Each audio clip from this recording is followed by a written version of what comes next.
The frozen winds of early March cut across the battered landscape of Germany as distant thunder from artillery rumbled like an angry sky, and the soldiers of the American 9th Armored Division trudged forward with boots heavy from mud and mines. Burdened by endless nights of war, yet deep inside each man burned a single question.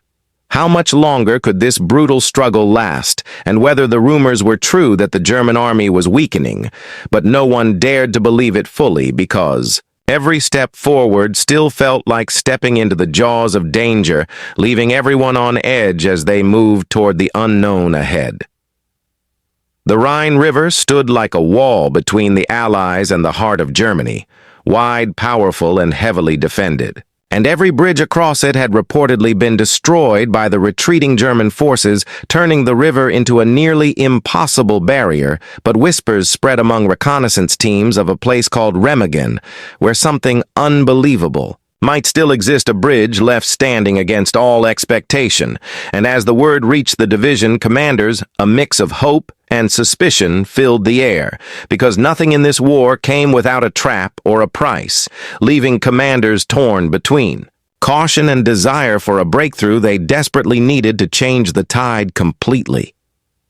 When the scouting patrol approached the hills overlooking Remagen, they pressed their faces to binoculars and stared in disbelief at the silhouette stretching across the Rhine like a dark spine, the Ludendorff Bridge still intact, made of steel and stone, unwavering against destruction, as if history itself held it up for this moment. And one of the scouts muttered that this must be a trick. It had to be, mined or staged, because why else would the Germans leave such a lifeline untouched? And yet the bridge stood silent and real, daring them to try their luck, making their hearts race with the weight of a decision that could change the entire war. If only someone had the courage to seize it before the enemy realized they had been discovered. Back at headquarters, the report sent shockwaves through the command tent as officers argued whether this was an opportunity or a death sentence, because crossing an intact bridge could give them access to the heart of Germany, but it could also mean marching straight into a meticulously planned ambush, and every minute spent debating meant another minute for German engineers to return and destroy the bridge at any cost. Yet hesitation could doom them just as quickly as recklessness could, and the pressure built as the commanding officer slammed his fist on the table, demanding a decision before the moment slipped from their grasp. Leaving, the officers with no choice but to commit to the most daring gamble of their campaign, orders flew through the ranks like sparks in dry grass. Prepare to move assault teams, assemble artillery, ready engineers, prepare demolition teams, just in case. And infantrymen checked their weapons, tightened their boots, and stared toward the direction of Remagen, each man aware that he was about to step into a chapter of history that people would speak of for generations. And as the hum of engines and the clatter of gear filled the air, a tension like electricity wrapped around every soldier, making them wonder whether they were racing toward glory or disaster as the low sun cast long shadows across the battlefield, signaling that whatever awaited them at the river would either open the gates to victory or bury them beneath the weight of failure, leaving the outcome uncertain and the air thick with anticipation that something monumental was about to unfold. But no one could say how it would end just yet. The morning air clung thick to the ground as the American assault teams advanced toward Remagen, with every breath tasting of smoke and fear. Yet beneath that fear surged a fierce determination, because each soldier understood that this mission was unlike any before. For this was not just another battle line, this was a chance to carve open the final pathway into the heart of enemy territory, and as they weaved through bombed-out buildings and broken trees, the distant shape of the Ludendorff Bridge came into view, rising from the river like some ancient beast refusing to die, and the sight of it sent shivers down their spines, making them question whether destiny was guiding them forward or luring them into a lethal trap, waiting to spring at the worst possible moment. German machine guns cracked through the silence as the Americans broke from cover and charged headfirst into a hail of bullets, diving behind what little rubble remained of the town, while mortar rounds slammed into the earth with thunderous roars, shaking the ground beneath their boots and forcing them to crawl inch by inch through dust and debris. But still they pushed forward because the bridge loomed ahead, promising everything they had fought for. And even as men fell and medics dragged the wounded back to safety, the lead squads continued to inch closer, driven by the thought that if they hesitated for even a second, the Germans would destroy the bridge and steal victory from their grasp. Just as it was within reach, leaving only shattered hopes in its place. In the chaos above the bridge towers, German engineers scrambled desperately to connect the final charges of explosives, while officers screamed frantic orders as if shouting. Louder could hold back the inevitable tide of American soldiers closing in with relentless speed,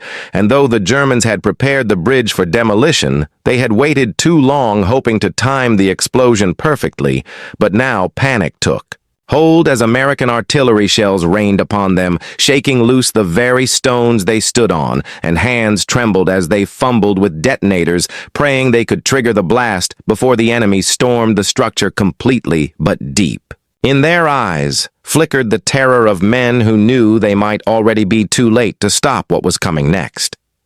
As the Americans surged forward across the final street leading to the bridge, the ground erupted with a deafening explosion as the Germans finally attempted to detonate the charges, sending smoke and fire billowing into the sky like an angry volcano, and everyone froze for a heartbeat, expecting the structure to collapse into the churning waters of the Rhine. Yet as the smoke began to clear, the impossible revealed itself. The bridge still stood battered but unbroken, like a defiant giant refusing to fall, and the stunned silence that followed was shattered by shouts of disbelief and orders to move, because this miracle would not last forever, and every second wasted brought them closer to losing this golden opportunity that history might never offer again. With no more time to spare, American infantry dashed onto the bridge planks, rattling beneath their boots. As they sprinted through gunfire, ducking behind rusted beams, while snipers from the far bank took deadly aim, and even the river below seemed to roar in warning as if urging them to turn back. But courage drowned out fear, and unit after unit pressed forward, returning fire, repelling German defenders, and inching step by step toward the opposite shore. And though every stride felt like walking on the edge of death itself, their hearts thundered with the knowledge that they were making history. Even as the commanders watched from the near bank, holding their breath and wondering if this desperate gamble would grant them the breakthrough they dreamt of, or plunge them into the most catastrophic trap of the war, leaving them hanging in the balance of fate with the outcome still uncertain, as the battle raged on with no sign of stopping. Yet the true test of courage and strategy was only just beginning, with the far side of the bridge looming closer and the unknown waiting beyond it, ready to strike at any moment as the echo of gunfire rattled across the river.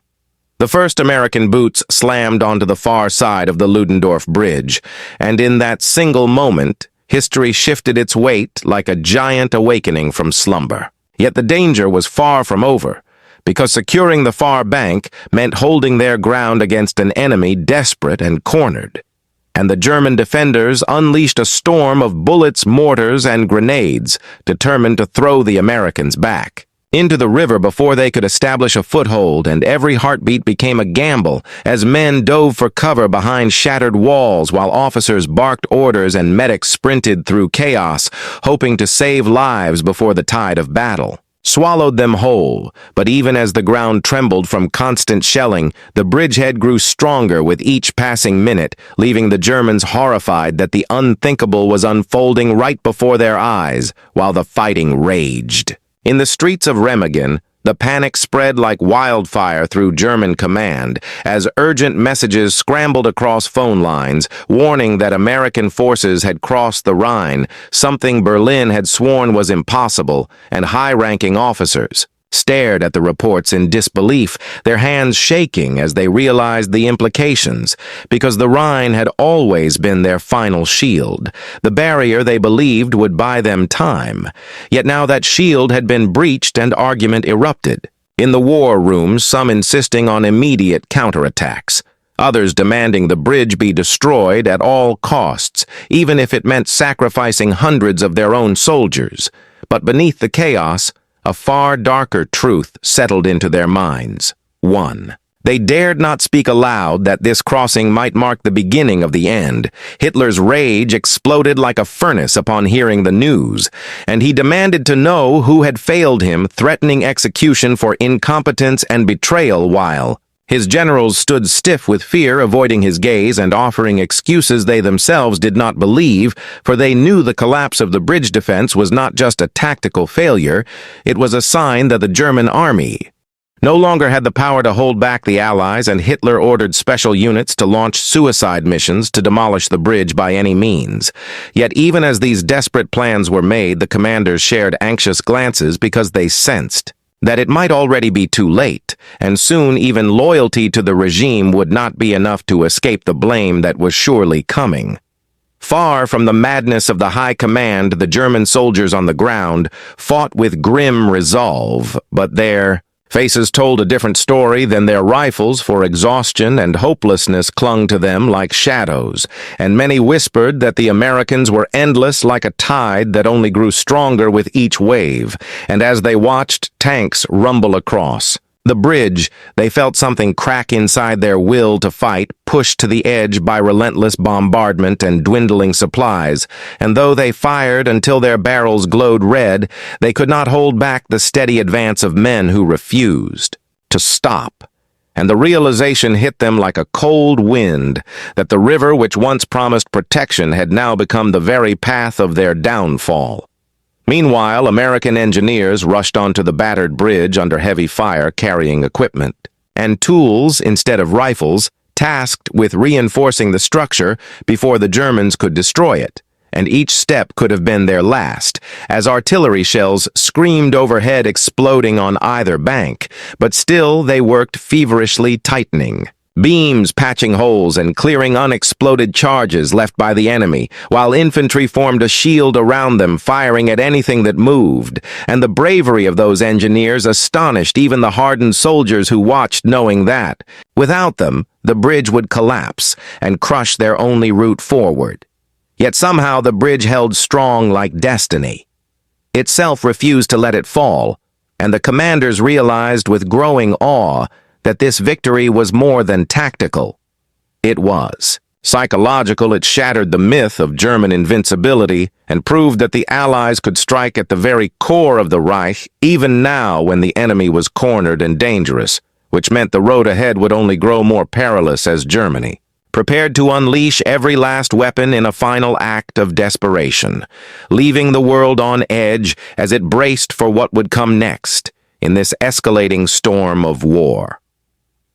The sky above the Rhine turned a dull gray as smoke from countless explosions drifted like ghosts over the battlefield, and the Americans who had secured the bridgehead dug their trenches deep, preparing for the inevitable counterattack, because everyone knew the Germans would not surrender the far bank without unleashing everything they had left, and as dawn broke, the enemy descended upon them with a fury unlike anything they had faced in weeks, sending waves of infantry supported by artillery and low-flying aircraft that screamed through the sky like predators hunting their prey. Yet despite the onslaught, the American lines held firm with machine gunners pouring fire into advancing troops, while tanks rolled into position, using the ruins of buildings as cover, and the clash became a brutal test of endurance as both sides fought with the desperation of warriors who knew that the outcome of this battle would shape the fate of the entire war, and the ground trembled with each bombardment, leaving every soldier wondering how long they could hold before the next attack broke through their lines. As German bodies fell across the fields, their officers retreated to nearby bunkers to reorganize, but panic gnawed at their spirits because each counterattack cost them precious time and men, and yet the Americans only seemed to grow stronger with reinforcements crossing the bridge in an unending stream of trucks, tanks, and soldiers that gave the impression of an unstoppable tide, and the German commanders argued among themselves about what to do. Some demanded A massive final strike to destroy the bridge, even if it meant sacrificing entire divisions, while others insisted that the troops be withdrawn to defend cities deeper inside Germany since the front was already collapsing. But beneath the shouting and accusations, a chilling silence settled among the highest ranks, as a few generals began to admit what none of them wanted to say aloud, that their army was running out of options, and that the war could no longer be won no matter how fiercely. They fought on this crumbling battlefield.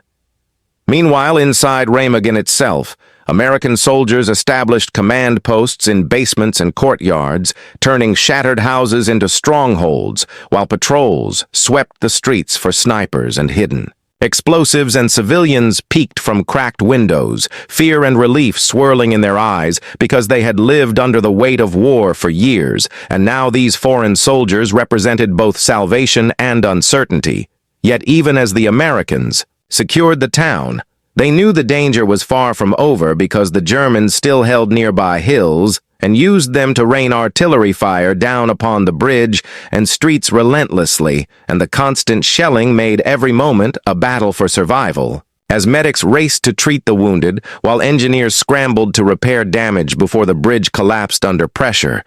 And though exhaustion burned in their bones, the soldiers refused to yield because they understood that losing Remagen now would mean losing everything they had fought so hard to gain.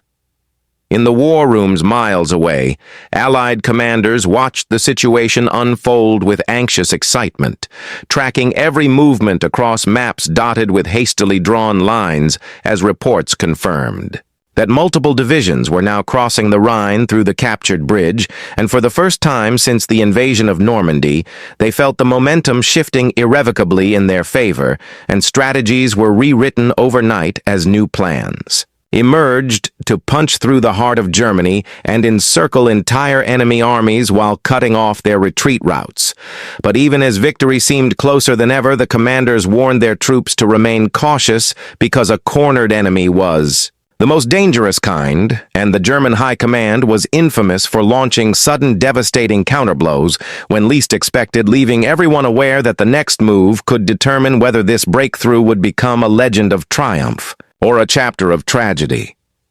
Across the river in the depths of German headquarters, a heavy silence suffocated the corridors as senior generals gathered around a large wooden table, their faces drawn with exhaustion and grim acceptance, for they had just received the latest intelligence confirming that American forces were not only across the Rhine, but reinforcing rapidly with more men and armor than they could possibly repel. And in that dimly lit room, one general finally spoke the words that many had hidden in their hearts: "This war is lost." And though the statement hung in the air like a death sentence, no one challenged it because they all felt the truth of it pressing down on their shoulders, and some lowered their heads in shame, while others stared blankly at the maps as if seeing the collapse of their nation unfolding in real time. Yet even as the weight of defeat settled among them, orders still had to be issued, decisions still had to be made, and the question remained whether they would continue to fight to the last breath or seek a way to end the suffering before everything they knew was reduced to ashes, and the world held its breath waiting to see which path they would choose as the storm of war raged on, with even greater force just beyond the horizon ready to strike again at any moment. The weight of the moment settled over the battlefield like a final breath as American tanks rolled deeper into German territory and endless columns of infantry followed behind, carrying the unstoppable momentum of victory in their wake, while the Ludendorff Bridge, now scarred and trembling under constant shell fire, still stood just long enough to deliver the blow that shattered the myth of German invincibility. And each soldier who crossed it felt the shift in history, as if the river itself had surrendered to their determination. Yet even as they advanced, they knew the enemy would cling to every inch of ground with the desperation of a dying regime refusing to accept reality, and the air crackled with the tension of the final chapters of war, drawing ever closer to their climax. Deep within the hidden chambers of German command, the whispers turned into open admissions as weary generals stared at the Maps that showed their defenses crumbling and their reserves nearly gone, and one by one they confessed the truth. They had long denied the war was lost. And though some still raged with blind loyalty, others began to consider surrender, fearing that to fight further would only bring ruin to what remained of their homeland. And in their eyes flickered a resignation that had never been seen before. Not even in their darkest days, for the Rhine had been their last shield. And now, it was gone, leaving. Nothing between the Allies and the heart of Germany, and silence filled the room as they realized that history would soon judge every choice they made from this moment forward. But even as the bridge finally collapsed days later, its steel bones, crashing into the river with a roar like thunder. The damage was already done, because the Americans had crossed and the gateway to victory was open wide, and the world would forever remember the day they seized Remagen as the moment the war's end became inevitable, leaving the future poised on the edge of transformation as the final battles loomed just ahead.